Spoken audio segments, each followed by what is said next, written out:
OPS क्या है, NPS क्या है, दोनों में अंतर क्या है, ये बातें बताने वाला हूँ। इसका पूरी जानकारी मैं इस वीडियो में दूंगा। साल 2004 में सरकार द्वारा कर्मचारियों के लिए एक नई पेंशन स्कीम लाई गई थी जिसका नाम एनपीएस है। नई पेंशन स्कीम के आ जाने के बाद से पुरानी पेंशन स्कीम ओपीएस को ख़त्म कर दिया गया था।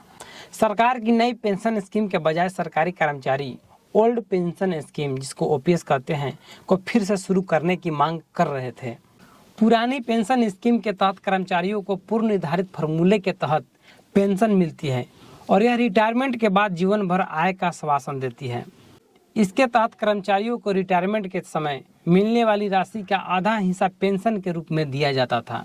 इसके साथ महंगाई भत्ता और साल भर में 2 बार महंगाई भत्ता के राहत के संशोधन का लाभ मिलता रहता था। यह पूरा पैसा सरकारी खजाने से दिया जाता था और कर्मचारियों की सैलरी से कोई पैसा नहीं कटता। वहीं नई पेंशन स्कीम में कर्मचारियों की सैलरी से 10% कटौती की जाती है और यह हिस्सा पेंशन के लिए जाते हैं। रिटायरमेंट के बाद क्या रकम मिलेगी यह तय नहीं है, क्योंकि यह शेयर मार्केटिंग पर आधारित है।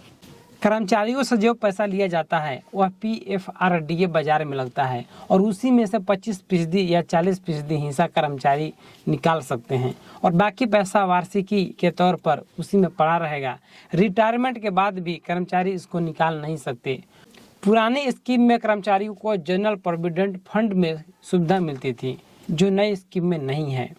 पुरानी पेंशन स्कीम में सरकारी कर्मचारी के सेवा काल का कोई असर नहीं पड़ता था। साथ ही ओपीएस में महंगाई भत्ता बढ़ने के साथ साथ वेतनमान लागू होने पर वेतन में बढ़ोतरी होती थी।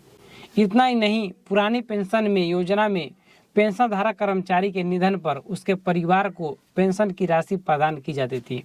इन्हीं कारणों से कर्मचारियों द्वारा ओल्ड पेंशन स्कीम को फिर से शुरू करने की मांग की जा रही है।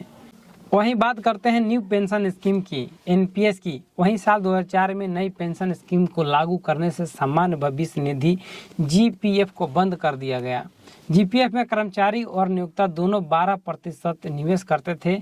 नई पेंशन में कर्मचारियों के मूल वेतन और डीए का 10% हिस्सा काटा जाता है और नियोक्ता द्वारा भी इतना ही प्रतिशत हिस्सा निवेश किया जाता है। ऐसे में मिलता है एनपीएस में एक मुश्त पैसा और पेंशन। नई पेंशन योजना मार्केट रिस्क के अधीन होता है, जो कि कर्मचारियों द्वारा ओल्ड पेंशन स्कीम को इससे बेहतर माना गया है।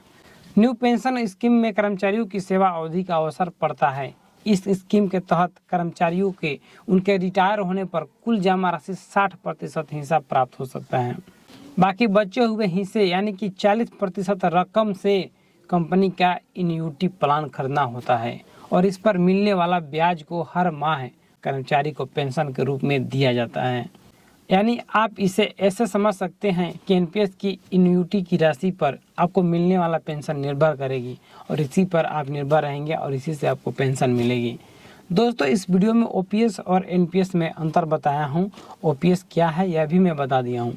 इस वीडियो से संबंधित कोई भी सवाल हो, सुझाव हो तो कमेंट बॉक्स में बताएं। तो चलिए मिलते हैं नई वीडियो में। धन्यवाद।